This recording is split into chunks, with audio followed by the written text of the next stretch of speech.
Buenos días, bienvenidos, gracias por estar aquí, amigos de la prevención. Han pasado ya más de 7 meses desde que la Organización Mundial de la Salud declarara la COVID-19 como pandemia.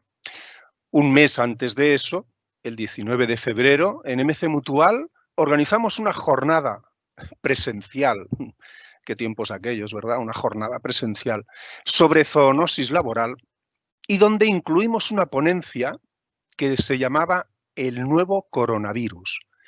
Y hacíamos una pregunta, ¿un problema de China o un problema global? Creo que hoy ya lo tenemos muy claro.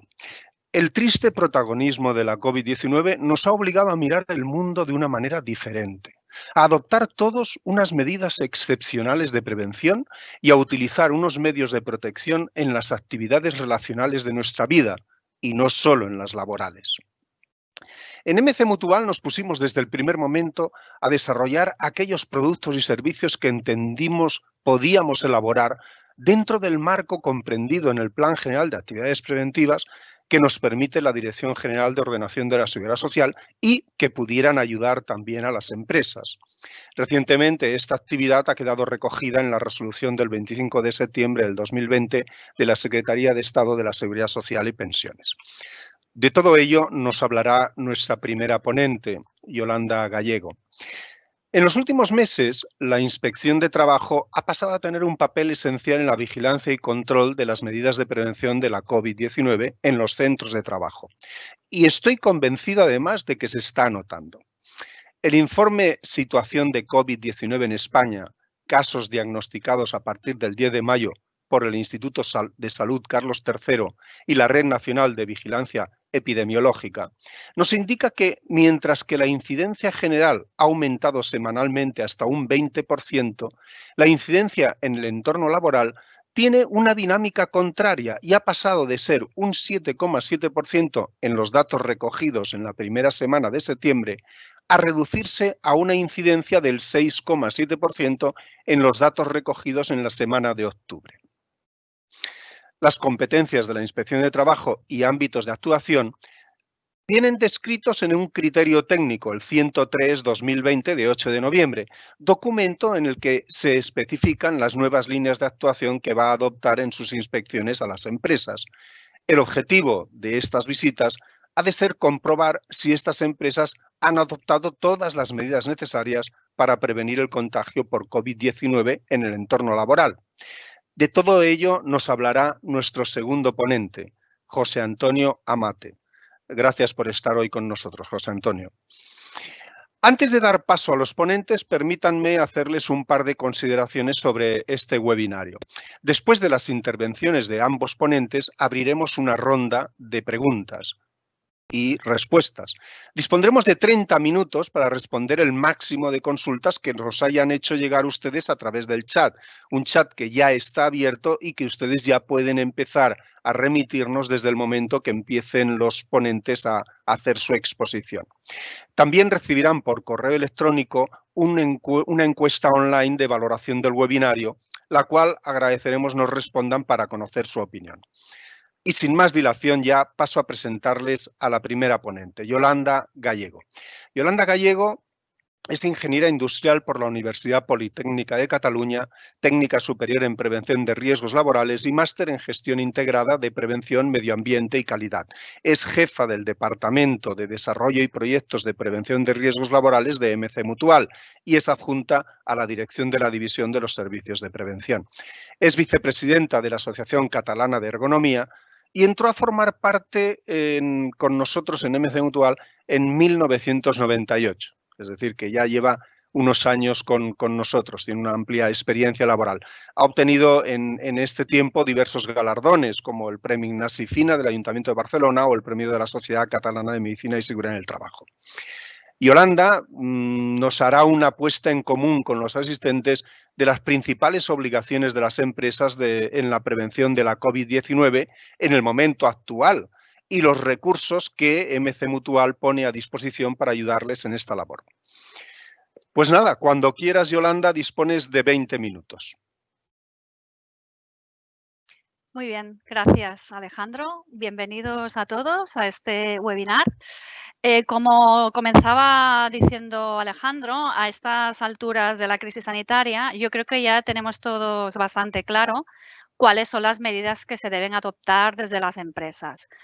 Aún así, es cierto de que estas medidas han sufrido muchos cambios en los últimos meses, seguramente los van a seguir sufriendo. Por este motivo, consideramos interesante iniciar este webinar exponiendo una síntesis, ¿no?, de todas estas obligaciones que tienen las empresas para colaborar en la prevención de la COVID-19 y también exponer todos aquellos recursos que hemos elaborado desde MC y que pueden ayudarlas en esta finalidad. Muy bien, un primer paso, creo importante, es tener siempre presente cuál es el contexto normativo en el cual nos movemos hoy en cuanto a las actuaciones de las empresas para la prevención de la COVID. En primer lugar, tenemos el Real Decreto Ley del 21/2020, del 9 de junio, que en su artículo 7 hace un desglose de todas aquellas medidas que deben adoptar los centros de trabajo con carácter general. Después hay otra serie de artículos que desarrollan las medidas específicas para determinados sectores. En cuanto a centros de trabajo en general, nos habla de la ventilación, la limpieza, de lavado de manos, la higiene de manos de los trabajadores y hemos de poner a disposición estos productos. Intentar adaptar las condiciones de trabajo para mantener el 1,5 metros de distancia de seguridad como mínimo, esto siempre es un valor mínimo, adoptar las medidas necesarias de control de aforos, adoptar las medidas también para promover la reincorporación progresiva de los trabajadores que en ese momento estaban de baja, habían estado de baja posiblemente por vulnerabilidad al virus, y potenciar el teletrabajo. Esto se sigue manteniendo respecto al decreto de alarma anterior cuando sea posible. Por otro lado, también nos habla de que las empresas deben gestionar los contactos estrechos en los lugares de trabajo y nos dice también qué hacer, ¿no?, con los trabajadores que presentan algún síntoma. Esto, como ven ustedes, es un desglose muy sencillo, pero toda la parte más específica de desarrollo de todas estas medidas y de las diferentes actuaciones de las empresas viene este documento, que es el procedimiento de actuación de los servicios de prevención, que está disponible en la página web del Ministerio de Sanidad. Como ven, he puesto en mi presentación los códigos QR, por si quieren pueden ir capturando toda esta información o todos estos documentos para después visualizarlos. En cualquier caso, también mis compañeros de producción les están pasando los enlaces de toda esta documentación y como después este webinar se les va a pasar en grabado, en versión grabada, siempre los pueden consultar, ¿sí? Entonces, en este procedimiento que decía ya expone con mayor detalle las actuaciones que deben llevar a cabo las empresas y especialmente sus servicios de prevención, nos habla de cómo evaluar el riesgo de exposición, nos hace un desglose de las medidas preventivas que deben llevar a cabo las empresas, nos habla también de cómo hacer esta gestión de los trabajadores vulnerables, cómo hacer la detección, notificación y manejo de casos y de contactos estrechos. Describe también los posibles estudios de cribado que pueden llegar a hacer las empresas. Recordemos que esto no es una medida obligatoria, pero lo que sí que especifica en este procedimiento es, en caso de que se haga, cuál debería ser la interpretación de estos estudios de cribado en base a los test o las pruebas que se puedan aplicar a los trabajadores. Y también cuáles son los criterios en la gestión de la incapacidad en el caso de la COVID. Otro documento que entendemos que sería de cabecera, estos tres desde nuestro punto de vista son los principales, es el criterio técnico 103/2020 de inspección de trabajo, que ha mencionado antes Alejandro, y en el cual no voy a entrar porque después es el tema principal que va a exponer el siguiente ponente. Otros documentos también de interés que nos aclaran criterios a tener en cuenta en la prevención de la COVID en los lugares de trabajo. Por un lado, tenemos este documento también en la página web del Ministerio de Sanidad de actuaciones de respuesta coordinada para el control de la transmisión de COVID-19. Es un documento del 22 de octubre, bastante reciente, Y aquí aparecen detallados aquellos indicadores sanitarios, como por ejemplo la incidencia acumulada en los últimos 14 o 7 días, el número de camas disponibles, etcétera. Es decir, todos aquellos indicadores que son los que se utilizan para adoptar el criterio del nivel de alerta en el que se sitúa cada territorio en base a los mismos, ¿sí? Estos niveles de alerta se definen en cuatro niveles de alerta. ¿Y por qué nos importa a nivel laboral? Pues porque esos niveles de alerta definen cosas como, por ejemplo, la movilidad, el transporte, las redes sociales, pero también criterios a aplicar en los lugares de trabajo con carácter general y después también de forma específica en sectores como restauración, centros deportivos, etcétera. ¿Qué nos dicen del trabajo en general? Nos sigue diciendo lo mismo que decía el Real Decreto, es fomentar al máximo el teletrabajo. Nos dice también que en el momento, ¿no?, que a raíz de estos niveles de alerta, un territorio, ¿no?, entre en niveles de alerta 3 o 4, esto implica restricciones en cuanto a los aforos y esto, evidentemente, estas restricciones en cuanto al número de personas que pueden estar en un mismo espacio afectará también a los espacios comunes de los lugares de trabajo.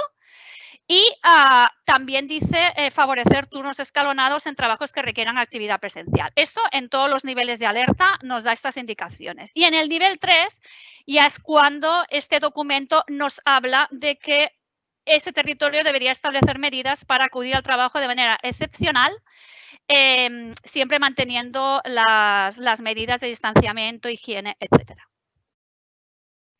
Hay otro documento también que es interesante consultar y que, como ven, también es un documento que va sufriendo cambios. La última versión es del 25 de septiembre, que es esta estrategia de detección precoz, vigilancia y control de COVID, que entra en más detalle en cuanto a lo que es la gestión de casos, las pruebas que se realizan cuando una persona presenta síntomas o es un caso sospechoso, las cuarentenas, los criterios de duración de cuarentena y también cómo hacer la gestión de contactos estrechos de la empresa. Es más detallado que el procedimiento de los servicios de prevención que les mencionaba antes.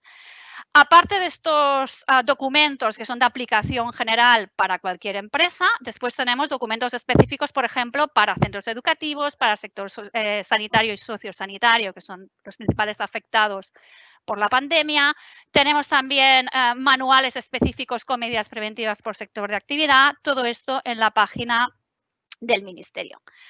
Hasta aquí, como decía, son documentos generales para todas las empresas desde el punto de vista de su implicación en cuanto a la prevención de la pandemia como problema de sanidad pública. Es decir, no son empresas que por su actividad tengan un riesgo especial de COVID, sino que es lo que deben hacer para contribuir a reducir al máximo los contagios a nivel social en general. Pero después tenemos otro tipo de empresas, de organizaciones, principalmente los centros sanitarios y sociosanitarios, que además de cumplir con lo anterior, resulta que por su actividad tienen un mayor riesgo de exposición al coronavirus, ¿sí? Por tanto, estas empresas, que además son empresas que en su plan de seguridad, en su evaluación de riesgo, en su programación de medidas preventivas, ya tienen incluido el riesgo biológico, tienen unas obligaciones no solo a nivel de sanidad pública, que es lo que hemos visto antes, que se rige por una normativa específica, sino a nivel de prevención de riesgos laborales, regida por la Ley de Prevención 31 del año 95. Estas empresas, por tanto, en aplicación del Real Decreto de Riesgos Biológicos, que es el primero que ven ustedes en su pantalla, deberían revisar su evaluación de riesgos, deberían establecer las medidas específicas para coronavirus y deberían adoptar todos aquellos protocolos necesarios desde el punto de vista de medidas del puesto de trabajo. Y esto se dice también así en un anterior criterio operativo de inspección de trabajo, que es el 102, que queda derogado por el 103, salvo estos dos apartados, el 4A y el 5A, que habla de las obligaciones de estas empresas que va más allá del riesgo, digamos, sanitario general, sino que esto supone un riesgo especial por su actividad laboral. Muy bien. ¿Qué deberían hacer las empresas en base a todos estos documentos de referencia y normas que hemos mencionado? En primer lugar, deberían posicionarse, deberían valorar cuál es su exposición. Como hemos dicho, aquellas organizaciones que tienen una especial exposición al riesgo son especialmente las de ámbito sanitario. Aquí ven una tabla que está en el documento del procedimiento de los servicios de prevención con 3 niveles de exposición. Los 2 primeros niveles se refieren a este tipo de empresas, sectores sanitarios, sociosanitarios o vinculados con los mismos, por ejemplo, limpieza en hospitales, ¿sí? Estos centros se van a ubicar en función del tipo de actividad, del tipo de tarea que se estén desarrollando sus trabajadores, se van a ubicar en el rojo o el naranja, ¿sí?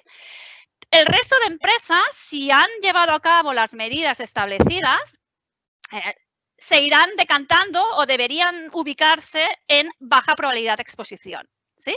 ¿Esto qué implica? Los 2 primeros niveles hay una obligación de dotar de equipos de protección de EPI a los trabajadores. En baja probabilidad de exposición tengo que adoptar las medidas, pero de momento la obligación de utilizar mascarillas tipo EPI no estaría, salvo momentos puntuales que sí que pudiera haber un cierto contacto con personas que pudieran llegar a estar expuestas, pero es la principal diferencia.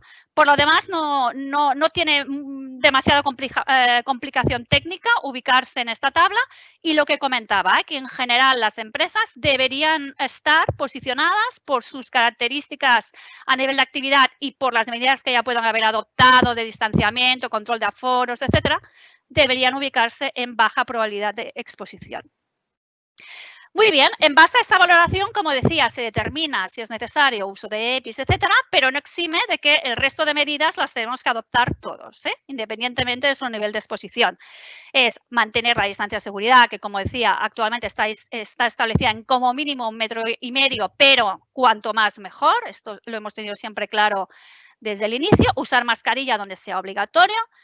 Actualmente saben que el uso de mascarilla es obligatorio en todo lugar, interior o exterior, que pueda haber acceso de público en general. En los lugares de trabajo donde tenga trabajadores sentados que no se mueven de su silla o de su lugar de trabajo, y hay esta distancia suficiente. Actualmente no es obligatorio, aunque sí que puede ser recomendable que usen mascarilla. Sí que es obligatorio en todo momento cuando acceden a zonas comunes como pasillos, lavabos, etcétera, ¿sí? Donde no se puede mantener la distancia de seguridad, es obligatoria siempre el uso de mascarilla. Otra medida que esta es muy básica, es muy de actuación personal, la etiqueta respiratoria.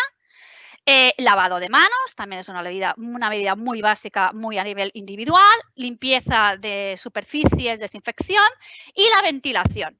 ¿Sí? He dejado aquí expresamente este cuadrito que pone mantén ventilado el lugar de trabajo un mínimo de 5 minutos, porque como decía, debemos acordarnos todos que esto va cambiando a medida que conocemos más sobre las características del virus y de su capacidad de contagiar y sus vías de contagio. Entonces, esto siempre, el hecho de ventilar los lugares de trabajo, siempre es una medida que aparecía en toda la documentación, pero de una manera muy superflua, ¿vale? Y las primeras recomendaciones decían esto: 5 o 10 minutos ya es suficiente. Ahora saben que precisamente el punto de mira en cuanto a la prevención del virus está en el control de aerosoles. En el momento que parece ser que el virus no se contagia solo por contacto o gotículas, sino que puede contagiarse por respirar, por inhalar aire que contenga aerosoles de personas infectadas que han estado en ese espacio y que además pueden mantenerse minutos o incluso horas en el aire, el ventilar 5 minutos evidentemente sería de todo insuficiente, con lo cual esta reflexión es en la línea de que seguramente esta va a ser la medida crítica o lo que va a implicar posiblemente cuando se definan, ¿no?, las actuaciones específicas en esta materia, lo que va a implicar más cambios a nivel de prevención en las empresas, en el sentido de establecer unas pautas correctas de ventilación, tanto ventilación natural cuando hay posibilidad de abrir ventanas. Tengo que saber, ¿no?, si esas ventanas son suficientes para ventilar todo el espacio que tengo, cada cuánto las debo tener abiertas, con qué periodicidad, etcétera. Y sobre todo, en muchos centros de trabajo que no tienen esta ventilación natural, la ventilación mecánica, es decir, los equipos de climatización, ¿qué criterios deben seguir? Es decir, porcentaje de renovación con aire exterior, cómo debe ser, cómo debo dimensionar ese equipo de climatización. Si no tengo capacidad de entrada de aire exterior, filtros EPA, qué deben cumplir estos filtros, cada cuánto debe hacer mantenimiento, etcétera, cuál debe ser el caudal de aire. Yo creo que todas estas medidas son un poco la asignatura pendiente que tenemos en estos momentos en cuanto a aplicar medidas efectivas en las empresas. Todo esto que he mencionado, todos estos aspectos sobre los cuales la empresa debe actuar, se van a traducir en implantación de todas estas recomendaciones o todas estas medidas de prevención en las empresas, revisar los protocolos de trabajo y elaborar procedimientos específicos para tener en cuenta todas estas acciones que se deben llevar a cabo. Esto implica también una compra de materiales, de mascarillas, tanto higiénicas o tipo EPI, tipo autofiltrante cuando sea necesario por el tipo de actividad, materiales de higiene, gestión de residuos. La gestión de contactos, ya lo hemos mencionado, ¿no? Que es una de las acciones específicas que tiene que llevar a cabo la empresa, que esto va a tener también una repercusión importante en cuanto a lo que es la protección de datos. Otro aspecto también que se mencionaba mucho al principio, que eran los planes de contingencia. Los planes de contingencia, desde mi punto de vista o desde nuestro punto de vista técnico, tiene más sentido en aquellos centros donde realmente debe haber una continuidad de negocio. Entonces, tengo que prever cómo me puede afectar en un momento determinado, pues que tenga varios trabajadores de baja, ¿no? o en situación de cuarentena por COVID y cómo debo llevar adelante mi actividad. Despistaba un poco llamarlo plan de contingencia porque esto tiene una definición, ¿no? y hay unos criterios para elaborar un plan de contingencia. Nosotros siempre hemos hablado de un plan de prevención de la COVID, que esto es lo que sí que deberían tener o deberían intentar tener las empresas. Porque el siguiente punto es que nuestra recomendación siempre ha sido que todo esto, es decir, la valoración de la exposición, qué medidas estoy adoptando, qué controles aplico a los trabajadores, cada cuánto renuevo los diferentes equipos, los diferentes materiales, las entregas, por ejemplo, de EPIs, etcétera. Entendemos que todo esto debe estar registrado. Evidentemente, las empresas, los organismos que decía, las organizaciones tipo centros sanitarios, que esto forma parte de su sistema de prevención, lo van a hacer porque la ley de prevención obliga a llevar registro de diferentes acciones. El resto, peluquerías, bares, oficinas, que esto no es un riesgo, como decía, propiamente laboral, realmente no hay una obligación de registrar documentalmente nada. Pero nosotros siempre hemos recomendado que se haga, es la manera realmente de poder demostrar lo que estamos haciendo, de llevar un control. Y luego entiendo que el señor Amaté les dirá que este criterio de inspección también lo recomienda. Él ya nos entrará más en detalle. ¿Sí? Muy bien. Y para llevar a cabo todas estas medidas, les recomiendo, primero, de forma general, consultar todos los recursos sobre coronavirus que tenemos a disposición desde MECE Mutual, que lo pueden hacer a través del enlace de este QR. Y específicamente, en el mes de julio hicimos un webinar que entraba más en detalle en cómo valorar la exposición, que yo ahora lo he dicho de forma muy resumida, y la implantación de determinadas medidas, sobre todo algunas que en aquel momento creaban confusión, como por ejemplo el control de temperatura. Entonces, en este webinar tienen ustedes todo el detalle de cómo poder hacer todo esto, ¿sí? De manera específica, en cuanto a recursos, en esta primera fase de valorar exposición e implantar medidas, les recomiendo este cuestionario que les pongo en pantalla y que tienen también el acceso. Esto es un cuestionario tipo Excel, con lo cual no se les va a abrir, si están con el móvil no se les va a abrir, pero se les va a descargar el archivo, ¿de acuerdo? Entonces, este cuestionario al final es un checklist, yo creo que es especialmente interesante para la pyme, para que pueda comprobar punto por punto si todas estas cosas que me dicen las normas y los documentos que debo hacer, si lo estoy haciendo o no. ¿Vale? Y si no lo estoy haciendo, si respondo que no, en la recomendación me dice el por qué lo debería hacer y de qué forma lo puedo llevar a cabo. ¿Vale? Por tanto, es una lista de comprobación para asegurarnos que no nos dejamos absolutamente nada. Muy bien. Siguiente paso o siguiente actuación que debemos llevar a cabo desde los lugares de trabajo, desde los centros de trabajo. La gestión de trabajadores especialmente vulnerables y el seguimiento de contactos. El seguimiento de contactos, lo primero es ser conscientes de qué entendemos por un contacto estrecho, que en el caso de que tengamos un trabajador confirmado de coronavirus, implica que analicemos si puede haber habido más personas que cumplan esta definición.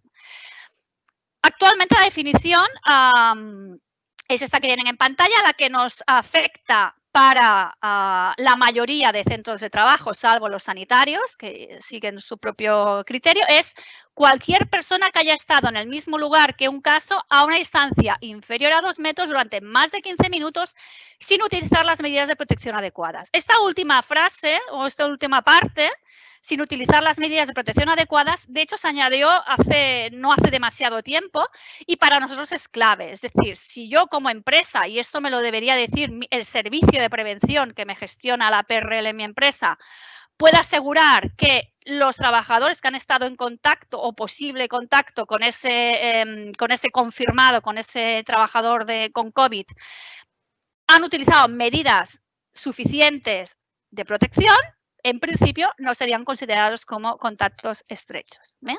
Anteriormente esta frase no estaba, con lo cual nos dejaba un poquito en el aire de si yo había hecho las cosas bien, no me aclaraba qué tengo que hacer con estos trabajadores. A partir de aquí, también es importante, evidentemente, para toda esta gestión de contactos, el que la empresa o que los propios trabajadores darle esta pauta de que lleven un control de todos los contactos que se pueden producir en su día a día.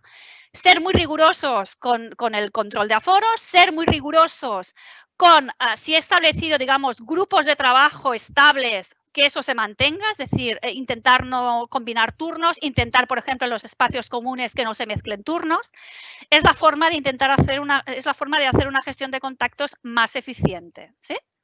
Respecto a lo que es la gestión de vulnerables, esto es algo que viene definido en el protocolo, en el procedimiento de servicios de prevención. Tampoco voy a entrar más en detalle porque ahí viene muy bien explicado. Básicamente que sepan que esto se decide en base a unas determinadas patologías o situaciones de salud de las personas, en función de si esa patología está controlada o no. ¿Vale? No por tener, por ejemplo, un problema cardiovascular implica automáticamente que sea de especial riesgo para COVID, y en función también del tipo de exposición que tienen los trabajadores. Hay patologías que para una exposición, digamos, como tiene el público en general, no se consideran de riesgo, solo se consideran de riesgo en determinadas actividades laborales, como por ejemplo si están en un centro sanitario cuidando a personas de COVID, ¿de acuerdo? Con lo cual es importante hacer una buena interpretación de esta tabla. Tercer punto importante, formación e información de los trabajadores. En este sentido, tampoco anteriormente dejaba clara toda esta documentación que mencionaba al principio, hasta qué punto era obligatorio para las empresas en general hacer esta formación e información.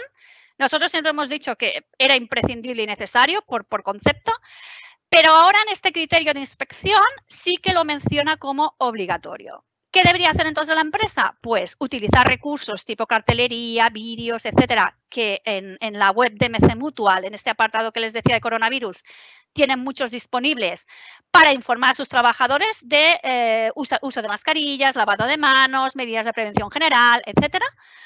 Y en cuanto a formación, también decirles que nosotros, por ejemplo, tenemos un curso específico de medidas preventivas en los lugares de trabajo de COVID y, por ejemplo, también lo que hemos hecho, el coronavirus ha tenido efectos colaterales en otros aspectos de la prevención. Uno, por ejemplo, que quizá al principio no se nos pasaba por la cabeza, es de los primeros auxilios. Ya no podemos seguir prestando los primeros auxilios de la misma forma. Con lo cual, nosotros también lo que hemos hecho es actualizar este curso de primeros auxilios diciendo los cambios que implica la situación actual de crisis sanitaria. Cuarto punto y para mí el más importante quizá y el más crítico y quizá donde tenemos la asignatura pendiente de las empresas. Yo hago las medidas, formo, informo, pero ¿hacemos seguimiento de todo esto? Es importante que todo esto que estamos diciendo que hacemos, lo controlemos. Y en este sentido también les pongo aquí un checklist que les va a ayudar a hacer una verificación visual pautada de tanto mis instalaciones como el comportamiento de mis trabajadores en cuanto a uso de mascarillas y aplicación de medidas preventivas, para saber si realmente están aplicando las medidas correctamente y, en caso que no fuera así, poder adoptar soluciones, ¿sí? Como decía, la COVID ha tenido un efecto colateral sobre otros aspectos de la prevención. Los principales, ¿cuáles han sido? El teletrabajo. Esto ha inducido que muchas empresas se hayan puesto a teletrabajar. De hecho, ha salido recientemente un Real Decreto hablando de cómo gestionar el teletrabajo a nivel de empresas y a nivel también de prevención. La salud emocional, evidentemente, ha tenido un impacto muy importante. Y también, como decía Alejandro, las actividades preventivas que llevamos a cabo las mutuas. En cuanto al teletrabajo, simplemente aquí un dato. Hemos pasado antes de la pandemia, de un 15% de centros teletrabajando a un 49%. Ya hay estudios que hablan de que este teletrabajo forzado y atípico ha supuesto determinados daños sobre la salud de los trabajadores. Y lo que sí que es importante que sepan ustedes es que este Real Decreto que mencionaba de cómo se debe implantar el teletrabajo en las empresas, que ya está en vigor, pero no aplica de momento a aquellas empresas que han implantado el teletrabajo como único motivo por la crisis sanitaria, ¿de acuerdo? Estas pueden seguir como hasta ahora, con aquel checklist que nos dijeron, ¿no? En el estado de alarma, que tenemos que hacer un checklist para verificar mínimamente las condiciones de teletrabajo. Esto se puede seguir, y lo único que sí nuevo que nos dice este Real Decreto es que deberíamos dar medios o compensar los gastos del teletrabajo a los trabajadores, ¿eh? Por lo demás, el resto de medidas solo se aplican a aquellas empresas que ya hacían el teletrabajo antes o después le van a dar continuidad. Y voy acabando ya, Alejandro, que me está cortando.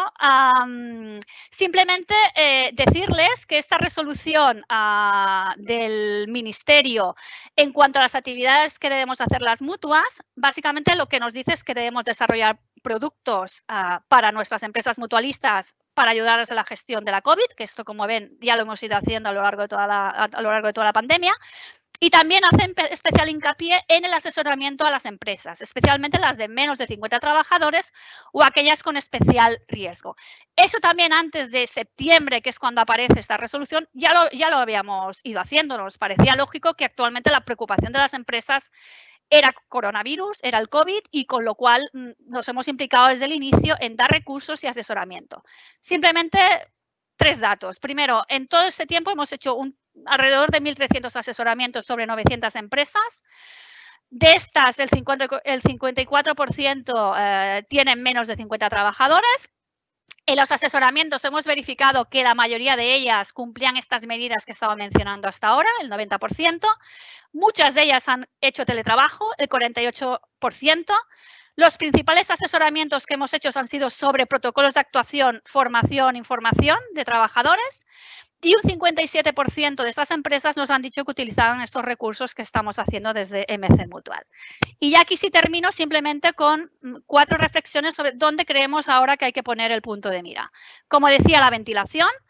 En este sentido, ya decirles que en la segunda o tercera semana de noviembre, tenemos previsto hacer un webinar sobre ventilación.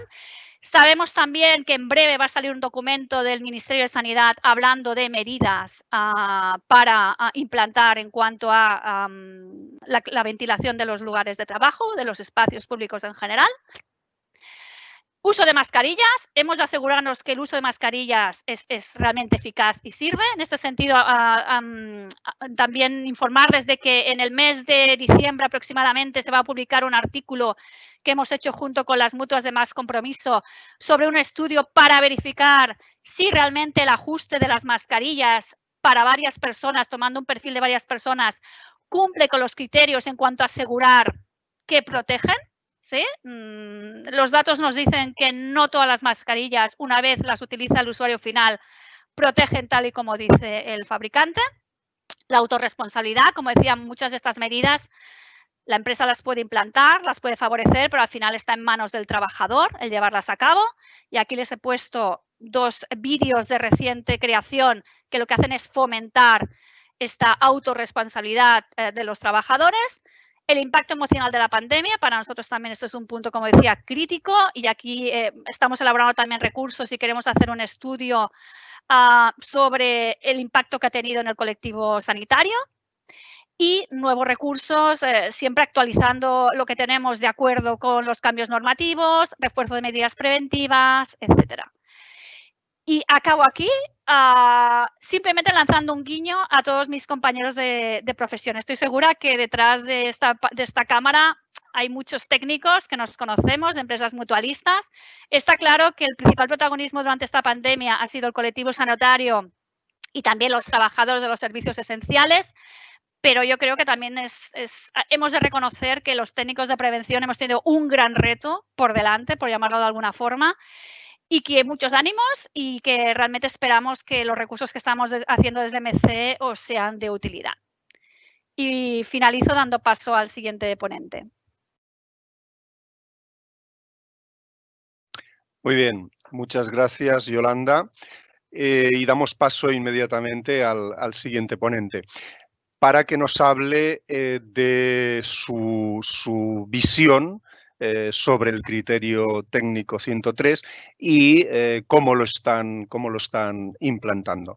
José Antonio Amate, nacido en Melilla, licenciado en Derecho y técnico superior en Prevención de Riesgos Laborales, es inspector de trabajo desde 1999 y hasta la actualidad ha estado en las provincias de Melilla, Murcia y Almería y ha desempeñado la jefatura de la Inspección de Trabajo y Seguridad Social de Melilla desde septiembre del 2009 hasta diciembre del 2011. Actualmente es el jefe de la Inspección Provincial de Trabajo y Seguridad Social de Sevilla. Ha sido director general de Seguridad Social y Salud, laboral desde junio del 2012 a julio del 2013 y director gerente del Instituto Andaluz de Prevención de Riesgos Laborales desde septiembre del 2012 a julio del 2013. Ha ostentado el cargo de director general de Políticas Activas de Empleo en el Servicio Andaluz de Empleo. Es profesor asociado de la Escuela Universitaria Francisco Maldonado de Osuna, Sevilla, en el cual hemos compartido en alguna ocasión mesa. Ha sido ponente en jornadas de Derecho del Trabajo y en el Congreso Nacional de Higienistas Industriales y da clases en diferentes másters de prevención de riesgos laborales de la Universidad de Almería y de Recursos Humanos en Sevilla. Y además es medalla de oro al mérito profesional concedida por el Consejo General de Relaciones Industriales y Ciencias del Trabajo. Pues cuando quieras, José Antonio, gracias de nuevo por estar con nosotros. Es un honor y dispones de 30 minutos aproximadamente para tu exposición. Gracias, Alejandro. Qué raro se me hace el hablar aquí a la pantalla y no estar con el contacto y el calor humano que suponen las jornadas, como decía, cuando podíamos hacerlas presenciales. Por supuesto, lo primero es agradecer a MC que haya tenido la insensatez de volverme a invitar a una jornada, ya fuera de bromas. Esta creo que ya es la quinta, la sexta jornada que me invitáis, lo cual pues tengo que agradeceros la confianza y también agradeceros que me hayáis dejado un despacho para hacer la videoconferencia. Lo que pasa es que, claro, su titular lo tengo ahora justo detrás y me está resultando un poco extraño estar hablando hacia adelante y saber que me está escuchando él por detrás y no poder girarme por lo menos para darle las gracias. A Alejandro nos unieron las jornadas, nos unió la prevención y le conseguí incluso transmitir el amor por Melilla, o sea que yo ya me siento dichoso y afortunado con eso. Voy a hacer una maldad. Espero que no se enfaden mis compañeros de jornada. Cuando estábamos hablando antes de entrar en directo sobre el criterio técnico, yo he sido muy valiente y he soltado lo que pensaba sobre el criterio técnico. En algunas cosas soy un pelín crítico, ahora que espero no me estén oyendo mi jefe. Yo soy un pelín crítico con este criterio técnico, ahora explicaré el por qué. Y claro, Yolanda y Alejandro me han dicho que ellos pensaban decir ambos que les había encantado el criterio técnico por lo clarificador que era. Y claro, los pobres, al escucharme decir eso, pues se han cortado y no lo han dicho. El criterio técnico es clarificador y algunos dentro de la inspección lo alabamos porque por fin pone negro sobre blanco algo que veníamos defendiendo desde el comienzo de la pandemia y que Yolanda lo ha explicado, o por lo menos me ha dejado, me ha puesto el pie para que yo pueda entrar a valorarlo. No estamos ante un riesgo laboral, excepto en aquellas actividades, sectores, en donde le es de aplicación el Real Decreto 664/97 sobre riesgos por exposición a agentes biológicos, en donde la exposición o el riesgo de exposición y de contagio del coronavirus, de la COVID, deriva de las propias condiciones en las que se desarrolla ese trabajo. En el resto de actividades, bueno, y nos estamos refiriendo fundamentalmente, ya lo ha explicado muy bien, sobre todo actividades sanitarias, sociosanitarias, podemos incluir también los tratamientos de residuos humanos o animales. Fuera de esos supuestos, el riesgo de contagio al coronavirus puede estar en el centro de trabajo, pero puede estar cuando salimos al supermercado a comprar o cuando recogemos a nuestros niños o niñas del colegio. Estamos ante un problema de salud pública. ¿Qué pasaba antes del Real Decreto Ley 21/20 que nos concede esta habilitación ya para actuar? Que nos encontrábamos con una situación donde la Inspección de Trabajo se encontraba en tierra de nadie, porque nadie se atrevía a decir, oiga, mire, que esto no es seguridad y salud, esto no es prevención de riesgos laborales, porque claro, parecía dar a entender que, mira, ya está la Inspección de Trabajo intentando ponerse de perfil para no trabajar durante el tiempo de la pandemia. Este criterio técnico ha sido bastante claro en decir, oigan, miren, esto es salud pública. Sin embargo, el Real Decreto Ley 21 ha considerado conveniente que en las obligaciones o parte de las obligaciones que establece su artículo 7 se habilite a la Inspección de Trabajo, que es la que mejor conoce el mundo laboral y la que tiene acceso a los centros de trabajo, para que compruebe que efectivamente los empresarios y las empresarias están cumpliendo con esas obligaciones, concretamente las 4 primeras letras de las 5 de ese artículo 7, pero exclusivamente esas. Y no podemos entrar a mirar otras cosas que no están dentro de la habilitación concedida a la inspección, porque la habilitación, como su propio nombre indica, es una norma de carácter excepcional. Se están atribuyendo unas competencias que no corresponden, que no están dentro de la Ley 23/2015, que es la que nos regula el sistema de la Inspección de Trabajo. Por lo tanto, estoy de acuerdo con Yolanda, con Alejandro, que este criterio técnico es bastante clarificador en esa materia. Y es verdad que en otras explica muy bien a las empresas cuáles son las obligaciones y hasta dónde se puede llegar. También es cierto, y aquí va la crítica, que en algunos aspectos nos parece ver que falta fundamento jurídico algunas de las cuestiones que establece y que genera para el actuante, para el inspector, y aquí hablo ya en primera persona o soy egoísta y hablo de mi colectivo, hablo de mi libro, para nosotros, para nosotras, para el personal de la Inspección de Trabajo, nos genera ciertas dudas hasta dónde podemos llegar en nuestra actuación administrativa para exigir el cumplimiento de una serie de obligaciones a la empresa que, por otra parte, coincido plenamente con Yolanda en su apreciación de que la información y la formación a los trabajadores y a las trabajadoras, al personal trabajador, por utilizar el lenguaje políticamente correcto, esa información y formación en materia de COVID, aun cuando no sea ni información en prevención, artículos 18 y 19 de la Ley de Prevención, ni sea la formación necesaria para el desarrollo profesional que se regula en el Estatuto de los Trabajadores,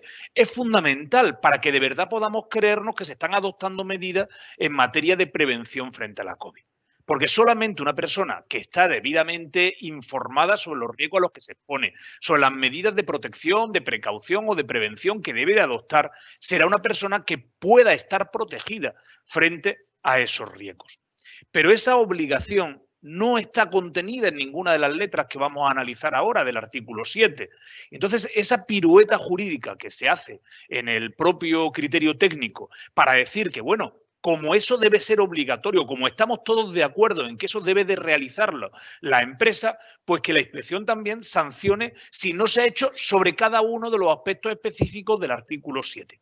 Algunos pensamos que esas actas de infracción, si se levantasen, o esos requerimientos de subsanación, si se efectuasen, podrían adolecer de algunas irregularidades que podrían suponer que se tumbase esa medida, esa actuación inspectora.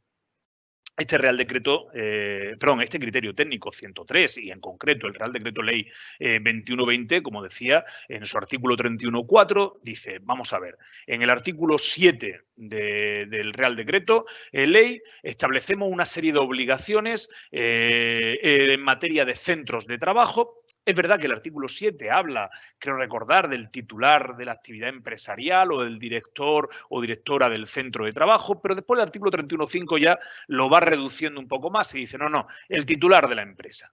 Bueno, pues dice, aquí se imponen una serie de obligaciones que son aplicables en el centro de trabajo. Por tanto, en la relación laboral, la relación que une al empresario o empresaria con la persona trabajadora, y se habilita excepcionalmente a inspectores e inspectoras de trabajo, a subinspectores y subinspectoras de la escala de seguridad y salud laboral y a los técnicos habilitados de las comunidades autónomas para que comprueben que efectivamente se están cumpliendo esas obligaciones. ¿Y cuáles son las obligaciones de este artículo 7 que se recoge? Bueno, pues lo ha apuntado fantásticamente también Yolanda, me ha encantado su exposición. En primer lugar, la letra A, limpieza, desinfección, ventilación. Aquí nos encontramos con, como en la magnífica película, con sospechosos habituales. Limpieza, ventilación, nos suenan muchísimo de prevención de riesgos laborales. Recordemos que tenemos el Real Decreto 486/97 que ya establecía obligaciones específicas para las empresas en materia de limpieza del centro de trabajo y en materia de ventilación del centro de trabajo.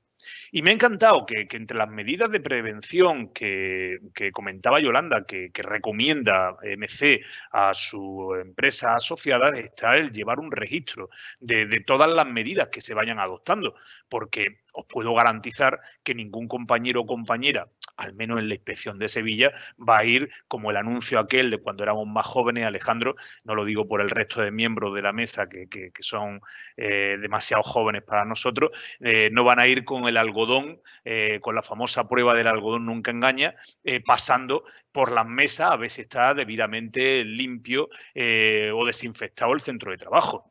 Nosotros lo que vamos a hacer cuando lleguemos al centro de trabajo es decir, bueno, vamos a ver qué medidas tiene usted planificadas en relación a la limpieza, cada cuánto se realiza, quién la realiza, cómo lo realiza.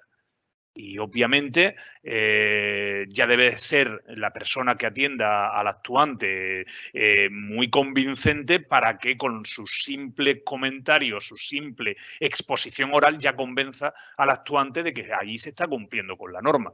El actuante le va a decir, bueno, vale, muy bien, me lo ha explicado usted fenomenal, qué bien habla usted, pero demuéstremelo.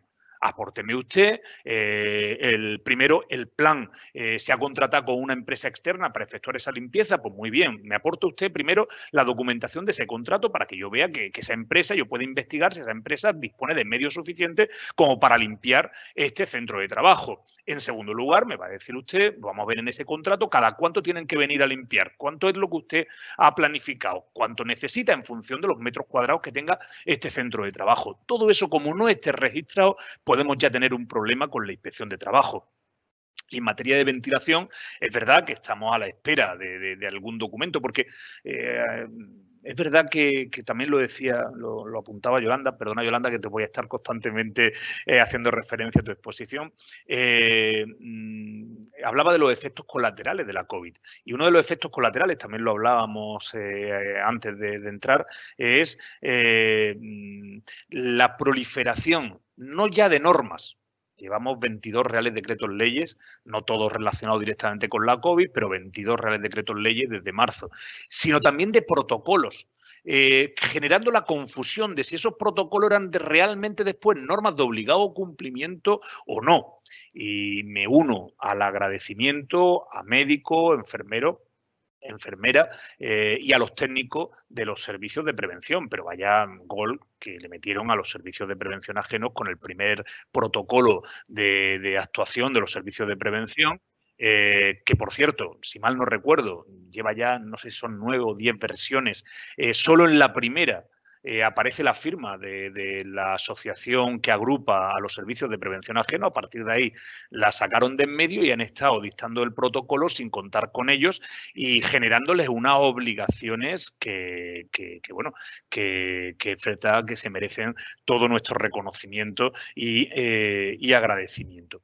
Pues, como os decía, será el servicio de prevención el que determine, en función de las características de ese centro de trabajo, cómo se tiene que realizar la limpieza. Y respecto a la ventilación, hay ya un protocolo elaborado por el Ministerio de Sanidad sobre, precisamente sobre el tratamiento de aire acondicionado, de ventilación.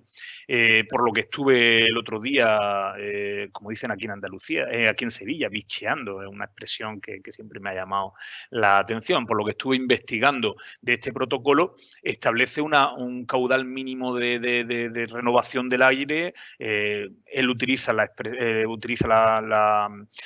medida en litros por metro por segundo. Nosotros estamos acostumbrados en el Real Decreto 486 en metros cúbicos por segundo, pero estaría por debajo de lo que ya exigimos en materia de prevención de riesgos laborales. Por lo tanto, con que estuviésemos cumpliendo con las obligaciones en materia de prevención, ya estaríamos cumpliendo con la ventilación en los lugares de trabajo.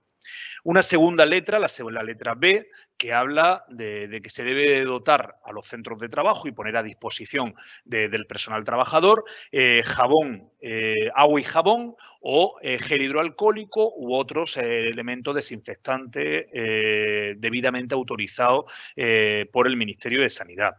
Lógicamente aquí estamos hablando de distintas posibilidades, por lo tanto cumple mi empresa si en vez de tener la botella de gel hidroalcohólico, que hay algunos que huelen, que dan ganas de echarle una Coca-Cola o una tónica y montar la fiesta, máxime ahora que nos van a confinar, no vamos a poder salir por la noche. El otro día me mandaban un meme, dice, me van a obligar a beber en horario de trabajo. Pues a lo mejor con los geles hidroalcohólicos le encontramos también ahí una opción. Pero cumple la empresa facilitándome esos geles o poniéndome fuentes de agua y jabón para que yo pueda utilizarlos.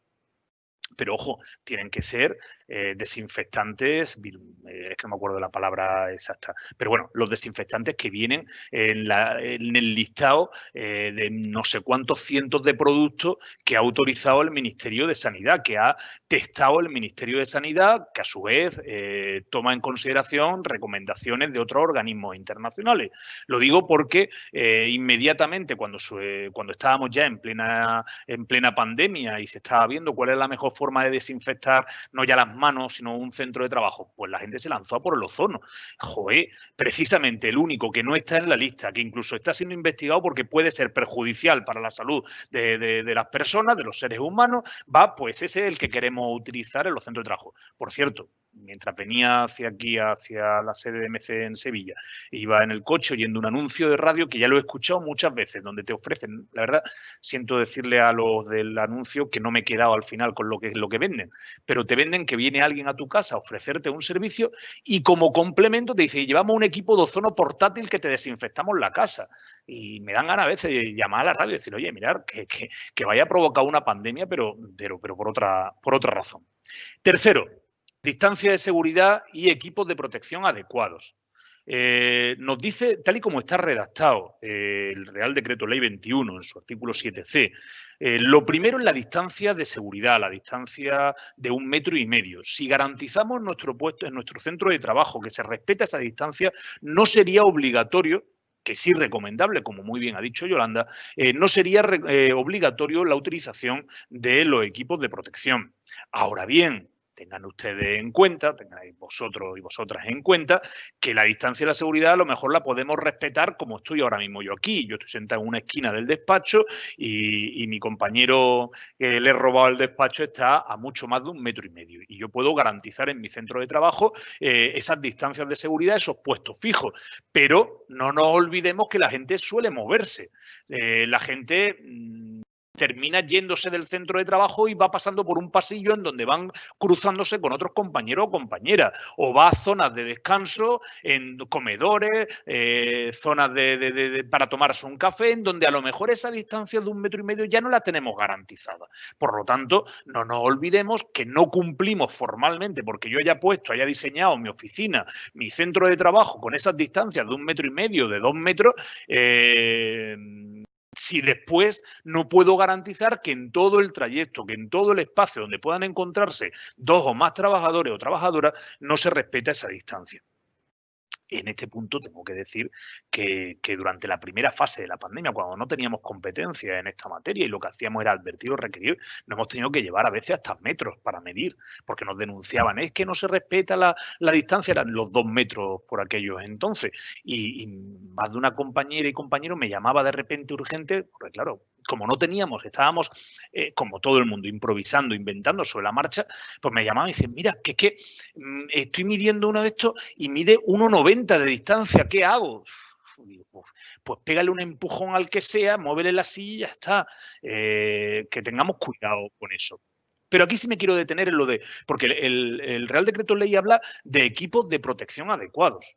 ¿Qué son esos equipos de protección adecuados? Pues nos tenemos que ir al protocolo que antes nos exponía Yolanda, donde distingue, en función del riesgo de exposición al contagio, nos distingue 3 tipos distintos de situaciones y en función de ello los equipos de protección que se deben de utilizar. Solo en los de mayor riesgo se utiliza la expresión equipo de protección individual, porque no nos olvidemos que las mascarillas quirúrgicas o las mascarillas higiénicas, las azules, las de casi de papel, eso no es un equipo de protección individual.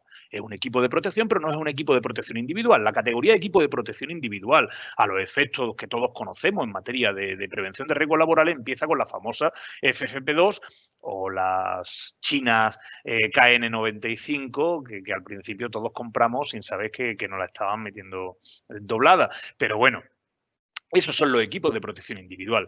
Es verdad que el Real Decreto Ley no lo dice, pero yo recomendaría a las empresas que cuando adquiriesen estos equipos de protección soliciten la homologación de los mismos.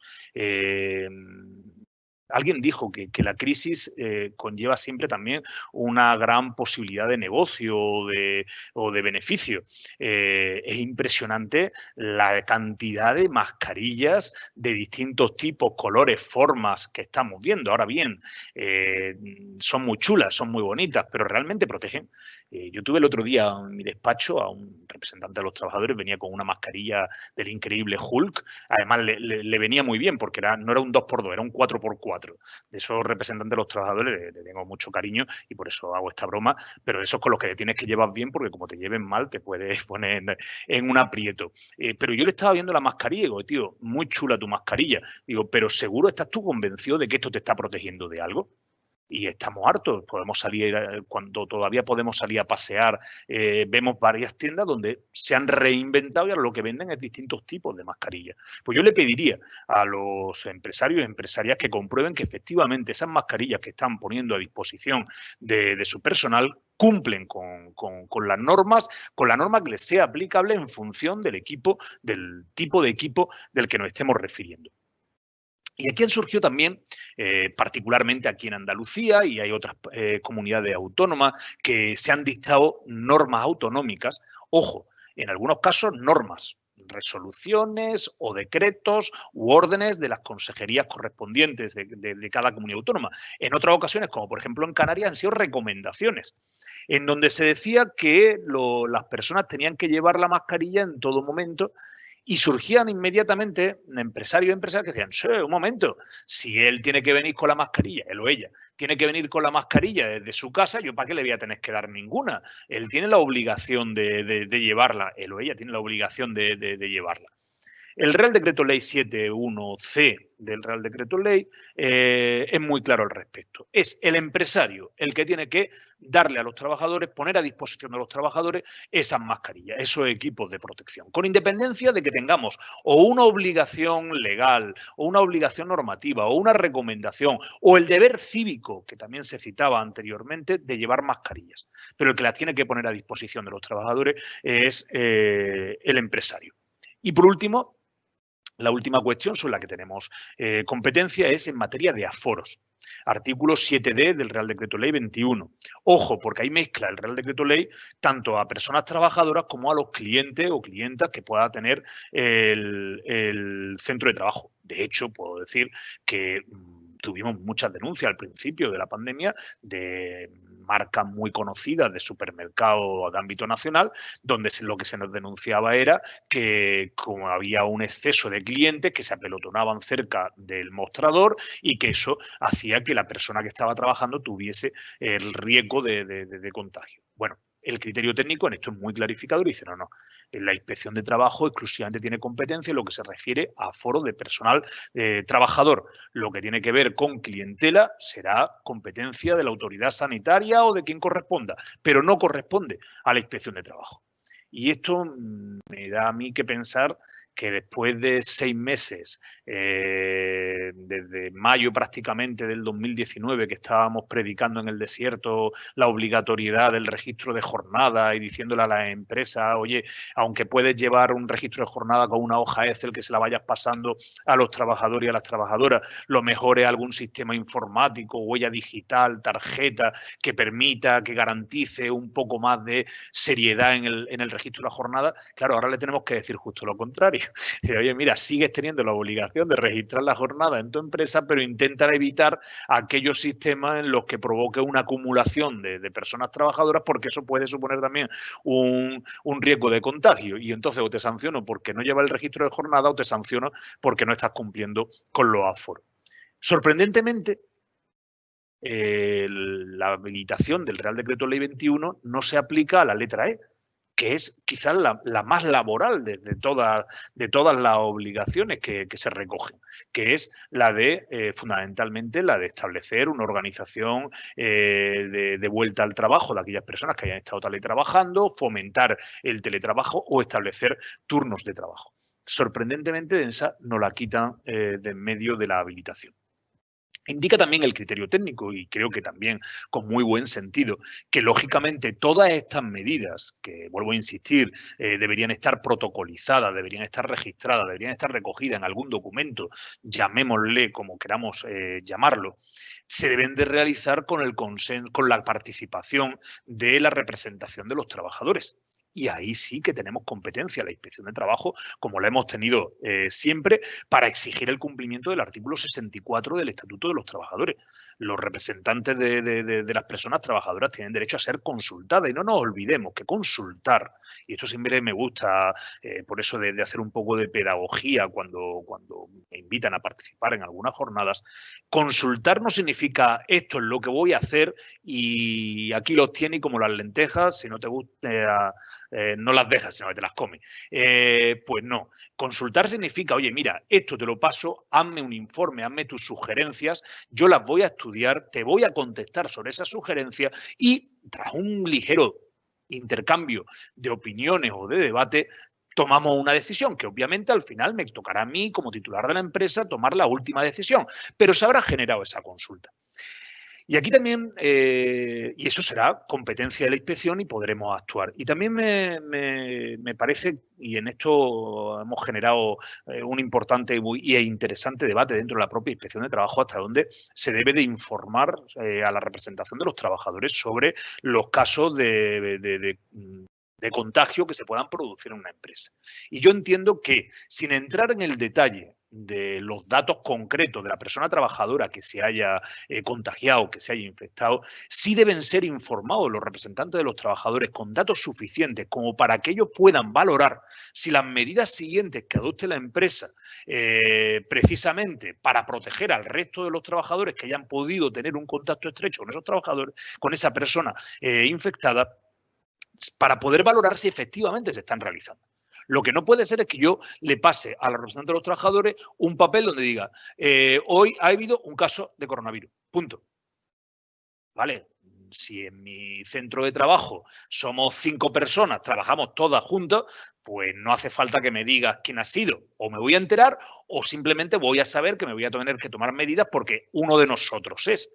Pero si estoy hablando de una empresa medianamente grande, con varias secciones o departamentos, para que yo pueda cumplir, ahora ya soy el representante de los trabajadores, para que yo pueda cumplir con mi función de velar, de que se están adoptando esas medidas para proteger al resto de trabajadores, yo tengo que tener más o menos situado un mapa de dónde está ese posible contagio. Por otro lado, no nos debemos olvidar que que siguen vigentes todas las competencias de la inspección. He comenzado diciendo o intentando establecer la distinción entre empresas del 664/97, respecto a las cuales se aplica la normativa de prevención, como toda la vida y con todas las competencias que tenía la inspección, del resto de empresas no incluidas por su actividad en ese Real Decreto, que son a las que se le aplicaría este Real Decreto Ley 21 y esta habilitación especial concedida a la inspección.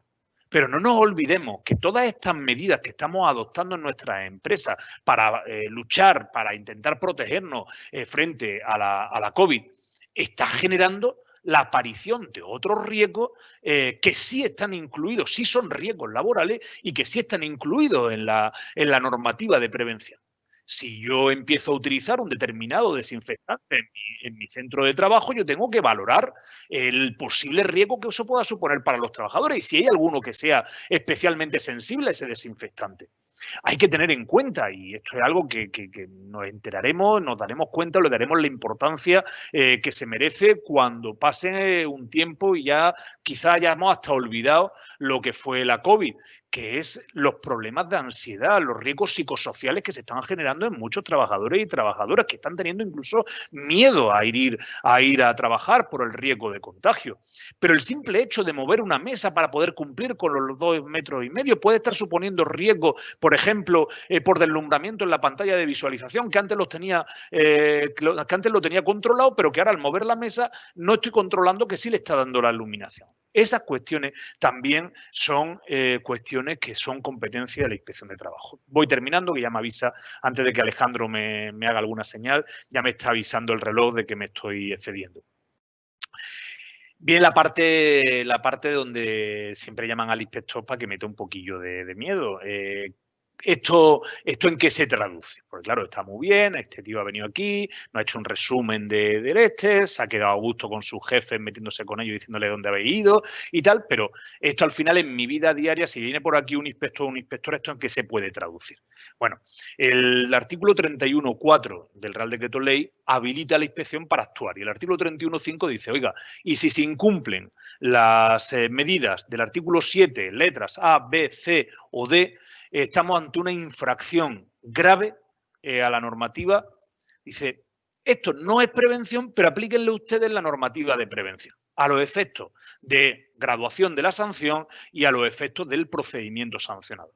Esto significa que cada una de estas infracciones son susceptibles de ser valoradas con 2.046 euros como mínimo por cada infracción. Y aquí también le doy la razón a Alejandro y Yolanda, es bastante clarificador el criterio técnico porque te va diciendo, mire, el apartado A habla de limpieza, desinfección y de ventilación. Bien, pues son 3 infracciones distintas y si las 3 las incumple en un centro de trabajo, se acumulan las 3 en una sola acta de infracción, pero como 3 infracciones distintas. Y lo mismo respecto al gel y el jabón, a la distancia de seguridad o, en su caso, el equipo de protección individual. Por lo tanto, estamos hablando de una materia que no es prevención de riesgos laborales, pero que va a ser sancionada igual que si fuese prevención de riesgos laborales. Que en el caso de las administraciones públicas lo que provocaría sería determinar la aplicación del procedimiento especial de requerimiento de subsanación del Real Decreto 707/2002. Y termino. Por ya cerrar el análisis de este criterio técnico.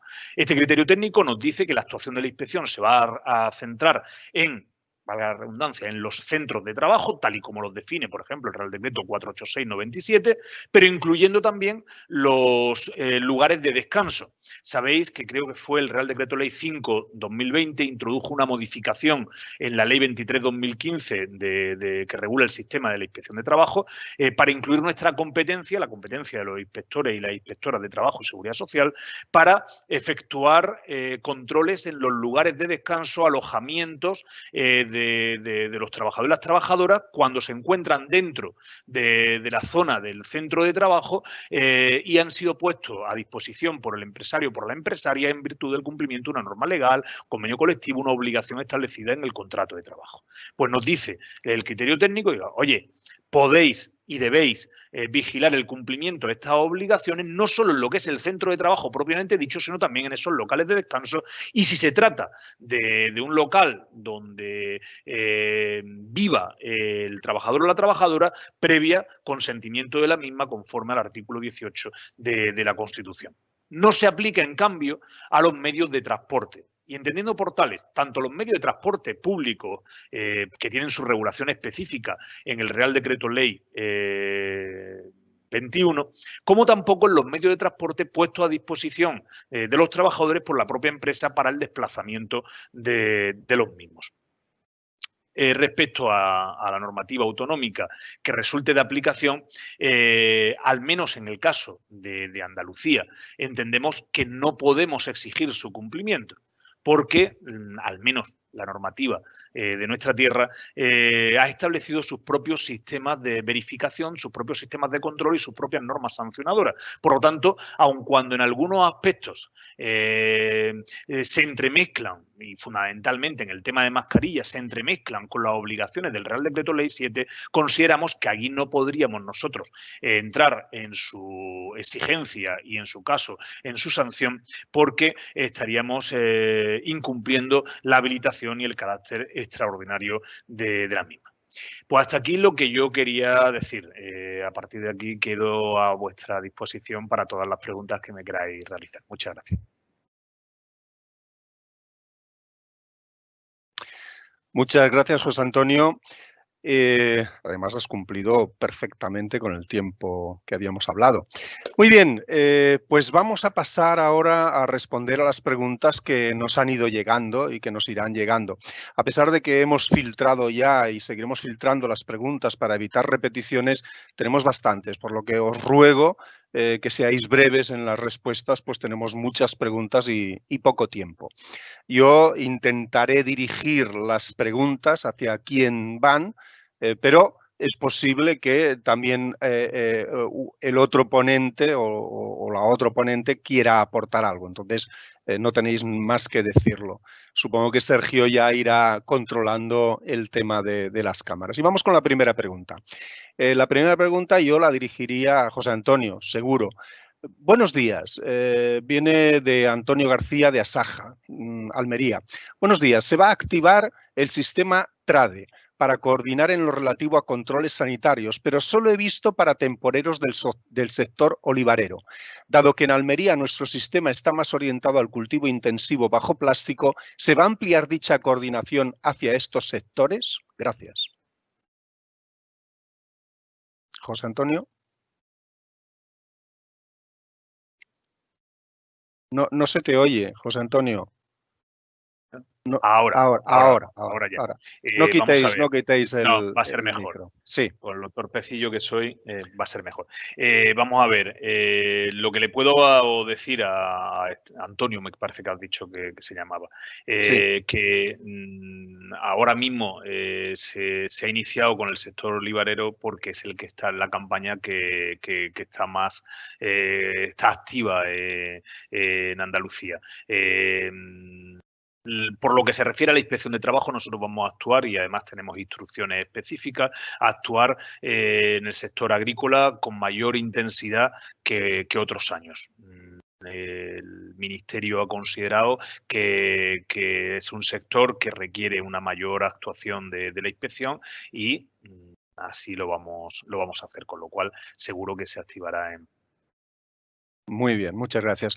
¿Es válido hacer un informe anexo a la evaluación de riesgos con la valoración de la exposición?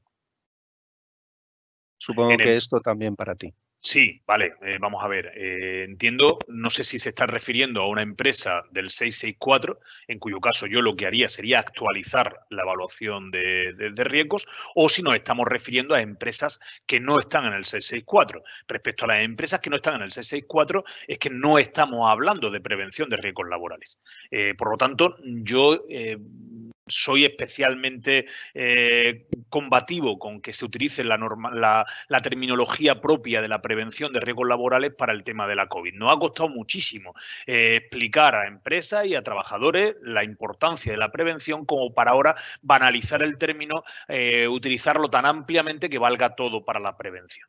Dicho eso, nada obsta a que si la mejor forma que tienen ellos de llevar ese registro que decía Yolanda, de todas las medidas que voy adoptando, voy realizando en materia de COVID, es añadirlo a la evaluación de riesgos, por eso a mí no tendría ningún inconveniente. Pero siempre dejando bien claro que eso no es evaluación de riesgos, que eso es otra cosa. Llamémoslo plan de contingencia, plan de actuación frente al COVID, plan de evaluación frente al riesgo. Es que el primer protocolo, como lo que dijo fue, utiliza la primera expresión que utiliza es la evaluación del riesgo. Y claro, eso ya confunde crea confusión. Pero se podría añadir, pero teniendo en cuenta que eso no es evaluación de riesgo. Y eso no es lo que le va a pedir la inspección. Y si algún inspector o inspectora pidiese, tráigame usted la evaluación de los riesgos con la COVID, pues estaría extralimitándose, porque no estamos hablando de prevención de riesgos laborales, como muy bien dice el criterio técnico. Ok. Para que descanses, se la voy a hacer a Yolanda esta pregunta. La podrías responder tú, pero Yolanda, ¿la cartelería en lugares visibles de la empresa serviría de justificante a la información a trabajadores de cara a una inspección? ¿O es necesario tú crees que es necesario tener un documento firmado? A ver, en cuanto a información, es suficiente. Yo puedo demostrar que he puesto a disposición de los trabajadores una documentación que puede ser tipo cartel, puede ser tipo folleto, ¿vale? Para informarles de las medidas a adoptar. No sería suficiente en cuanto a formación.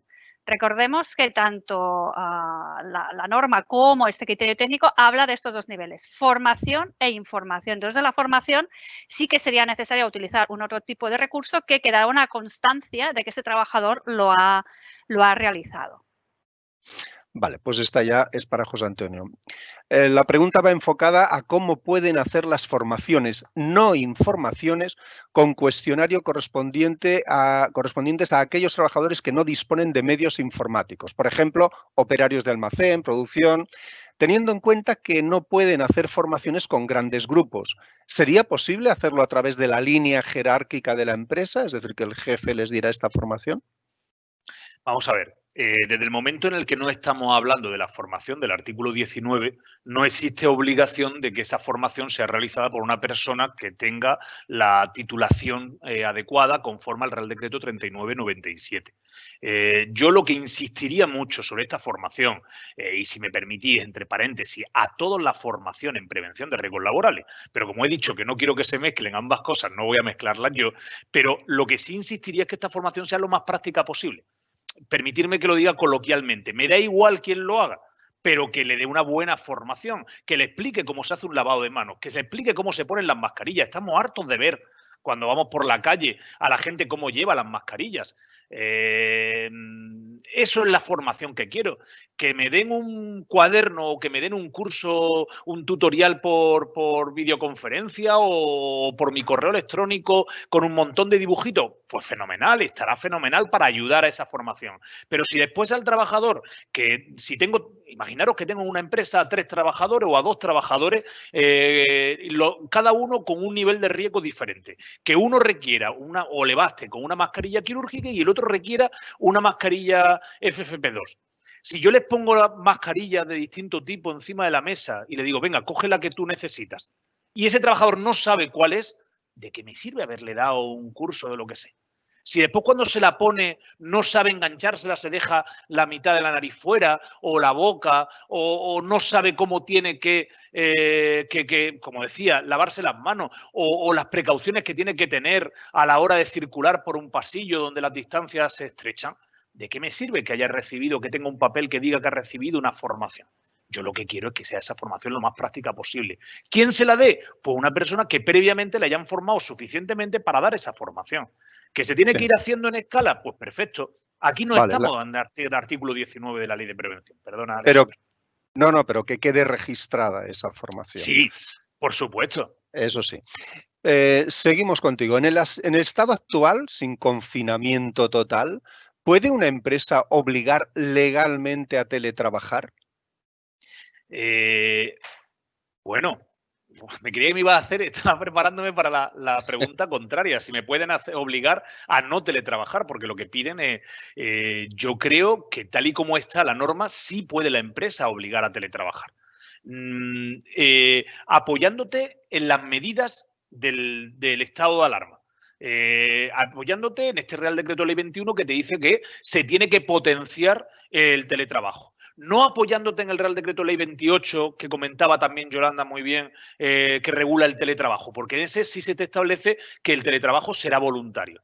Pero, como muy bien dice, ese Real Decreto Ley 28 no se aplica no se aplica a las actividades que están teletrabajando o que tengan que teletrabajar como consecuencia de la pandemia. Pero yo entiendo que en el deber de protección que se le está imponiendo a los empresarios conforme al artículo 7E del Real Decreto Ley 21, él tiene que tomar esa decisión. Y si toma la decisión de que los trabajadores, la mejor forma de protegerlos, porque no puede garantizar su protección de otra manera, es que vayan a su casa y que teletrabajen desde su casa, siempre cumpliendo con unas mínimas condiciones de seguridad también en su casa, que yo creo que sí se les podría obligar. Pero te puedo asegurar que no es lo normal. Yolanda creo que no está de acuerdo conmigo. Sí, al revés, estoy totalmente de acuerdo. Simplemente iba a reforzar lo que tú dices, que es que ya no es solo que lo diga la empresa y decida que deben teletrabajar, que en este documento que yo mencionaba de actuaciones de respuesta coordinada, es que de hecho ya dice que en el nivel 3 de alarma no puedes ir a trabajar salvo que seas imprescindible. ¿Vale? Con lo cual, en función del territorio, ya habría este refuerzo, además, a nivel de documentación, digamos, oficial, de que debes teletrabajar. También me ha sorprendido lo que dices tú, la pregunta, porque normalmente la pregunta viene al revés. Quiero teletrabajar y puedo, pero mi empresa no me deja. Es lo que preguntan. Ya que estás tú en pantalla, les gustaría conocer la opinión tuya sobre qué tipo de mascarillas son recomendables para usar los docentes en el aula. El Ministerio de Educación dice quirúrgica o higiénica, la Consejería de Salud dice quirúrgica y los profesores requieren FFP2. Ya, bueno, esto es el eterno debate. Evidentemente todos querríamos utilizar la mascarilla que más nos protege. Pero tal y como está actualmente la norma, si tú garantizas que mantienes la distancia de seguridad en todo el momento de tu actividad lectiva, con la higiénica o quirúrgica sería totalmente suficiente. Esto en el escenario actual de vías de contagio que conocemos. Ya he avanzado y he dicho que el tema de la ventilación y el tema de la transmisión por aerosoles abre una caja de Pandora. ¿Vale? Porque ya no es solo la ventilación, sino, vale, y las mascarillas que estamos utilizando, que tienen un factor de protección X verificado, sobre todo, ¿no?, en determinados gotículas, protegen de esos aerosolos que tienen un tamaño mucho más pequeño. Entonces, aquí alguien se deberá pronunciar, los expertos, si en el momento que estamos admitiendo la transmisión por aerosoles, las quirúrgicas y las higiénicas son suficientes. Entonces, para mí el gran debate está ahí. En el momento actual y según la norma, si mantiene la distancia de seguridad, no es obligatorio que lleven las FFP2, salvo que, por el motivo que sea de mayor protección, pues la empresa se la proporcione. Hablando de mascarillas, Antonio García de Asaja, de Almería, también nos pregunta, respecto de las mascarillas, ¿podrían seguir utilizándose las N95/KN95 no como EPIs, sino como protección colectiva? Bueno, esto seguramente José Antonio tendrá más información que yo. Yo, por lo que sé, estas mascarillas se permite su comercialización, creo que es hasta diciembre. Inicialmente acababa, creo que en octubre, y creo que ahora se ha alargado hasta diciembre. Todos entendemos que esto es debido, pues, a garantizar que hay un stock. Yo estoy de acuerdo con él. O sea, en la medida de lo posible deberíamos ir a mascarillas homologadas de acuerdo con la norma europea. ¿Cuál es el problema? Que no había disponibilidad. Con lo cual, pues se tuvo que abrir el mercado a estas otras. Que yo sepa, se prohíbe la comercialización, pero no el uso. No sé si José Antonio tiene más información al respecto. Con lo cual, hasta que las termines. Sí, perdona, Yolanda. Sí. Hay entre todos los protocolos que tenemos del Ministerio de Sanidad, pero en este caso del Instituto Nacional de Seguridad y Salud en el Trabajo, hay un trabajo realizado sobre marcas de de mascarillas con homologación KN95 que se ha demostrado tras las pruebas realizadas en el centro de trabajo de equipos de protección individual del Instituto Nacional que no cumplían, que eran más falsas que ese santo que todos conocemos coloquialmente. Y por tanto yo esas directamente que las empezaría a desechar, porque en esas es que no tengo garantía de que protejan de nada. En una quirúrgica, una higiénica, sé hasta dónde llegan, pero ahora que han demostrado que estas son absolutamente falsas, no sabemos realmente lo que te pones. Y obviamente tenemos que exigir que se utilicen unos equipos que sean adecuados en función a las características que te van a exigir para proteger al trabajador en función del riesgo al que esté expuesto. Si no, entonces, ¿qué va a ser lo siguiente? ¿Le decimos que con un trapo vale alrededor de la boca? Tenemos que ponernos con eso un poquito serios. Es verdad que esto no debería ser responsabilidad de los empresarios y empresarias. Yo me voy a un sitio debidamente autorizado para vender estos tipos de equipos, me venden uno, yo debo de pensar que se cumple con toda la normativa. Pero es verdad, como dice Yolanda, que vivimos un momento, acordaros, donde había un desabastecimiento absoluto de equipos de protección y hubo que tirar pues, de lo que había y desgraciadamente en estas situaciones hay desalmados que se lucran poniendo en riesgo a las personas. Y no me estoy refiriendo ni muchísimo menos a los empresarios y empresarias, me estoy refiriendo a los que comercializaron esos equipos que realmente no protegían frente a nada. Muy bien. Perdona, Alejandro, iba a decir que estoy totalmente de acuerdo con lo que ha dicho, ha habido mucho fraude a ese respecto. Y también decir que existen entidades que realmente verifican si estas mascarillas que se están poniendo en el mercado cumplen o no cumplen. Entonces, yo lo que aconsejaría es que antes, si hay posibilidad de escoger, antes de escoger un tipo de mascarillas, consultar estas fuentes. Tenemos un artículo publicado por nuestro compañero Rudolf van der Haar en Prevencionar, que da enlace a todas estas fuentes, tanto europeas como nacionales, donde aparecen detalladas marcas y modelos de mascarilla que se ha comprobado que no cumplen y que hay un fraude detrás y que, por tanto, no se deberían adquirir aunque estén en el mercado. Muy bien. Ya que te tengo, voy a hacer una pregunta. Es que intento, para no volver loco a Sergio, actualmente, ¿cuál sería el criterio? Y yo creo que, Yolanda, tú puedes contestar esto. ¿Cuál sería el criterio para establecer el aforo de una sala de reuniones para los trabajadores? Bueno, ya lo comentaba. Este aforo va determinado por el estado de alarma en el que nos encontremos. En este documento que mencionaba antes de acciones de respuesta coordinada, nos dice que los aforos de los espacios comunes se deben dimensionar del mismo modo que los aforos en las reuniones privadas. Entonces, si por ejemplo ahora en Cataluña está establecido en 6, pues para mí ese sería el criterio. Este es un primer criterio. Otro es las distancias de seguridad. Es decir, si son 6, pero resulta que tengo un office, por ejemplo, de 5 metros cuadrados y esos 6 no se pueden estar allí sin mantener distancia, pues el punto, digamos, lo que me limita el aforo es el mantenimiento de la distancia. Para mí serían estas dos cuestiones. Pero vuelvo a repetir, el tema de los aforos va en función del estado de alarma en el que se encuentre el territorio. Y el tema de la distancia de seguridad, pues es lo que decía antes José Antonio, es coger, dimensionar mi espacio y ver cuánta gente puedo poner o si puede entrar ahí sin riesgo de que se rompa esa distancia de seguridad. Okay. Vale, esta ya va para José Antonio, va dirigida.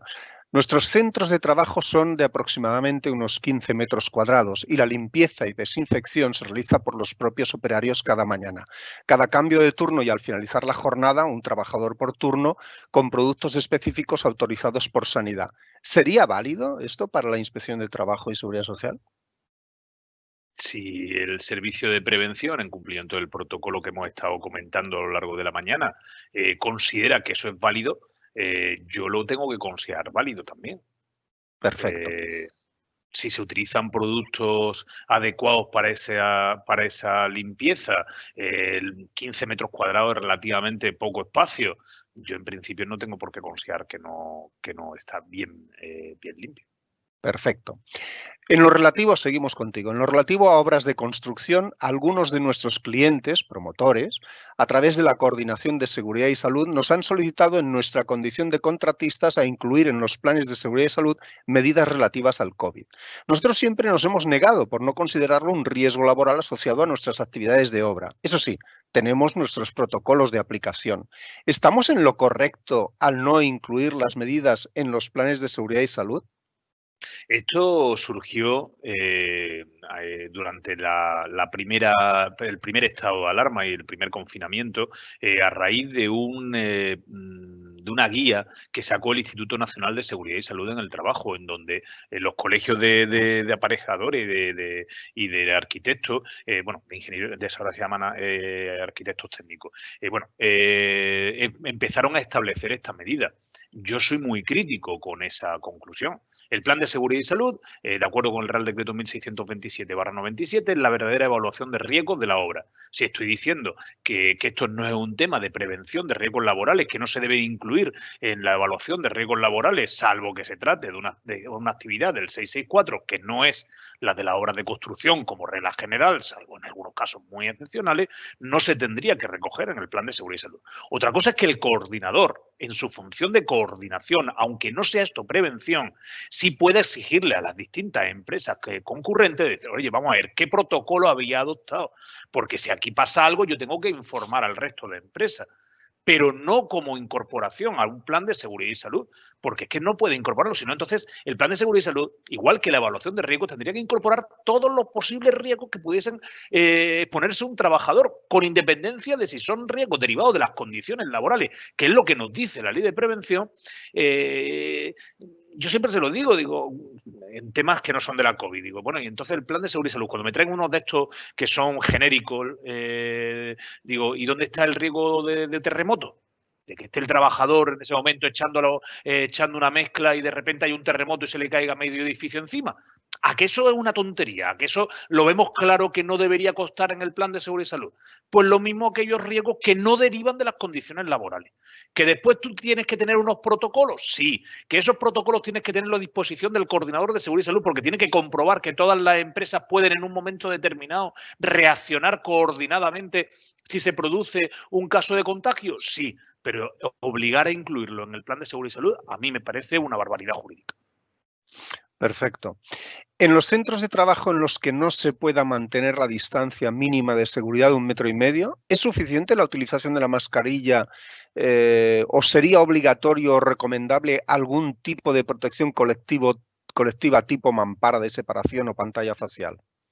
Lo que dice el 7.1c es equipo de protección adecuado. No te habla de mascarillas. Es verdad que nosotros al final, tanto Yolanda como yo, por reducir un poquito también nuestras exposiciones en la ponencia, lo hemos centrado en las mascarillas. Pero hay otras muchas medidas de protección. Habrá que adoptarse en función de esa evaluación o valoración del riesgo de exposición que pueda existir. Pero insisto, que sepan cómo utilizarlo las personas trabajadoras, sea una mascarilla, sea una pantalla facial, sea una protección colectiva mediante mampara de cristal o de metacrilato, de lo que sea, pero que sepan para qué sirve. Vale. Pero eso va a venir dependiendo de esa evaluación o valoración del riesgo de exposición. Ok. Ante el colapso existente en los servicios médicos de salud y notificación de un trabajador de manera verbal que ha sido contacto estrecho con un positivo COVID, ¿tiene validez que la empresa facilite test rápido certificado al trabajador para que él se lo haga y en caso de que dé negativo vaya a trabajar?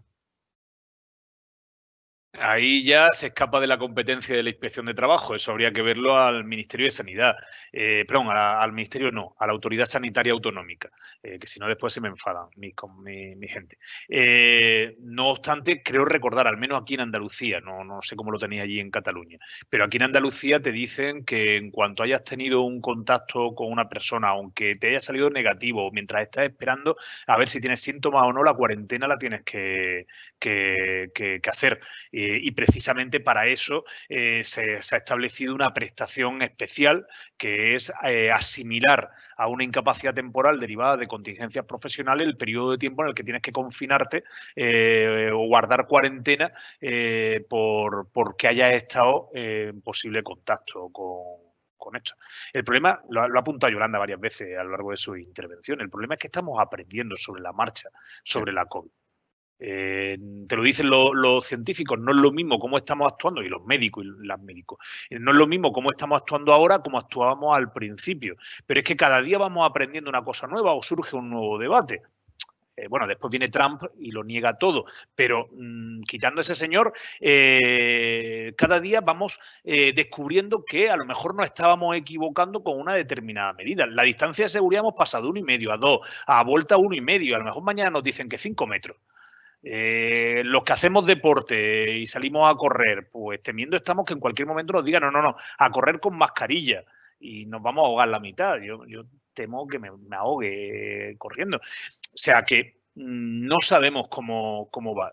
Lo que tenemos es que hacer caso a las autoridades sanitarias. Si las autoridades sanitarias te dicen que tienes que guardar una cuarentena mínimo de 10 días, que por cierto antes eran 2 semanas, lo hemos reducido ahora a 10 días, vamos a cumplir esa cuarentena aunque tengamos un test rápido que diga negativo, que además también los test rápidos pues fallan un poquito. Vamos a dejarlo ahí. Bien, cuando hablamos de que no se puede mantener la distancia de seguridad de 1,5 metros, ¿debemos proporcionar al trabajador una FFP2 EPI o es válido que los trabajadores utilicen una mascarilla quirúrgica ya que no se considera EPI? Yolanda. Vamos a dejar descansar a José Antonio. Sí, bueno, es lo que también ha comentado José Antonio. Esto, el Real Decreto 21 del 2020 lo dice claro. Si no puedes mantener distancia de seguridad, tienes que aplicar equipos de protección. ¿Cuál equipo? No solo la mascarilla, es cierto, pero la mascarilla, digamos, es como lo más práctico y muchas veces incluso útil y económico.